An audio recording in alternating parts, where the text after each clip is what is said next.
Olá, eu sou a Tatiane Tereza e esse é o Tempo de História. O Tempo de História é um áudio que trata de acontecimentos históricos de forma simples. E o Tempo de História de hoje é sobre a gripe espanhola, também chamada de A espanhola ou influenza. Em tempos de coronavírus, recebi pedidos para fazer um tempo de história sobre a gripe espanhola e, guardadas as devidas proporções, fazer um paralelo com o momento atual. E não deixa de ser uma continuação dos áudios do Tempo de História, porque continuamos no mesmo contexto histórico. Nós estávamos tratando a respeito da Primeira Guerra Mundial e da República Velha no Brasil. Nós continuamos na mesma temporalidade. A República Velha no Brasil foi de 1889 a 1930. A Primeira Guerra Mundial foi de 1914 a 1918. E a gripe espanhola foi de 1918 a 1920. E como de costume, vamos analisar o nome gripe espanhola. Por que o nome gripe espanhola? Por que o nome A espanhola? Onde a gripe espanhola surgiu? Oi? Você falou Espanha? Errou. Errou feio, errou rude. Muitos historiadores apontam que a gripe espanhola surgiu nos Estados Unidos. Sim, apesar do nome gripe espanhola, ela se originou nos Estados Unidos da América. Por que o nome gripe espanhola, então?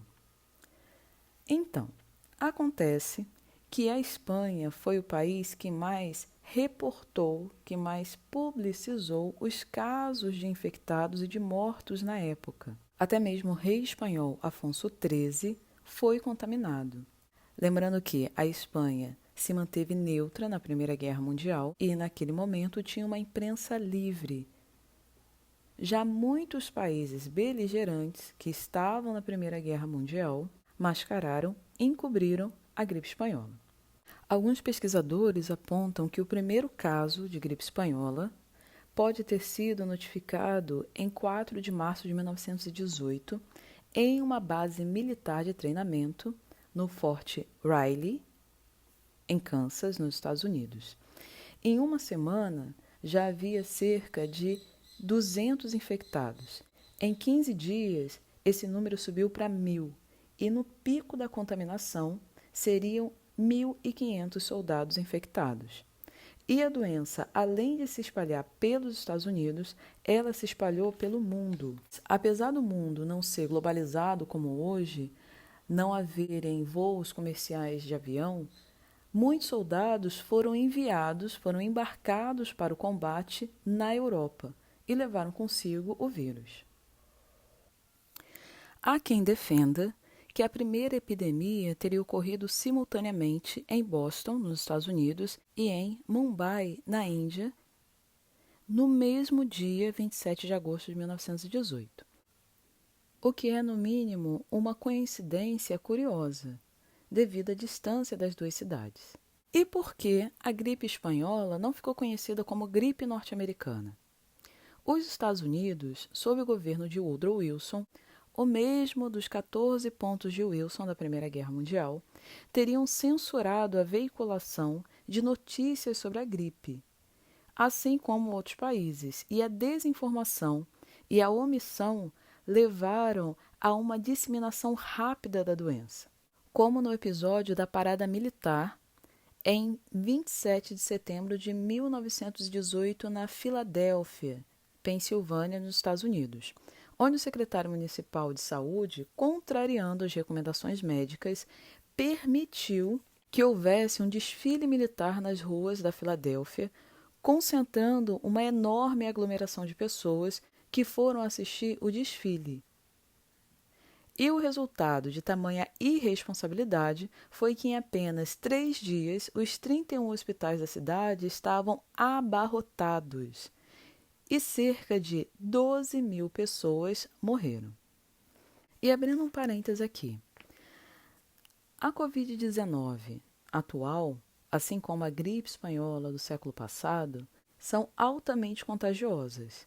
E as recomendações que a gente segue hoje já eram tomadas naquela época, como as quarentenas, isolamentos ou até mesmo os chamados lockdowns, ou seja, o fechamento completo das cidades, como, por exemplo, o que aconteceu em outra cidade norte-americana, St. Louis, no Missouri, onde o secretário de saúde fechou a cidade, 3 dias após o desfile militar que aconteceu na Filadélfia.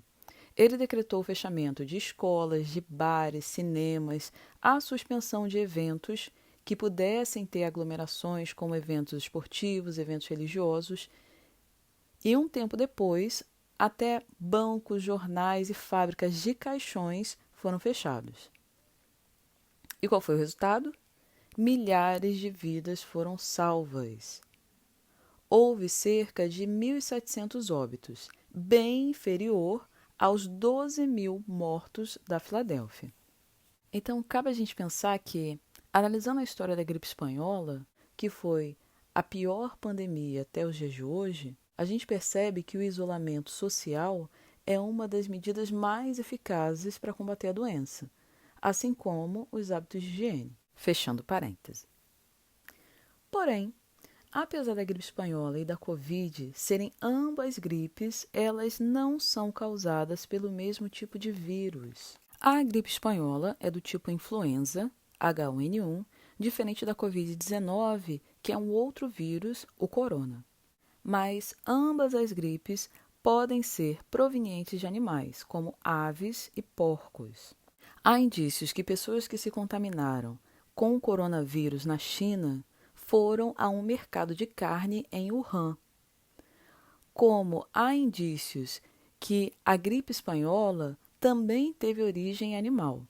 Suspeita-se que aves migratórias teriam contaminado uma criação de porcos no Kansas, nos Estados Unidos, e do porco houve a contaminação dos soldados americanos.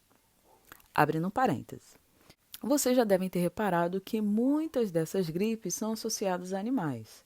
Por exemplo, gripe suína, gripe aviária, porque muitas dessas gripes acometem animais, como as aves, que são reservatórios de vírus, mas que na maioria das vezes não infectam os seres humanos, mas podem infectar porcos.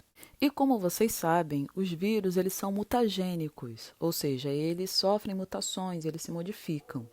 Então, por exemplo, um vírus de ave, que normalmente não infectaria seres humanos, pode infectar um porco, o qual pode ser contaminado com o vírus de gripe de humanos também.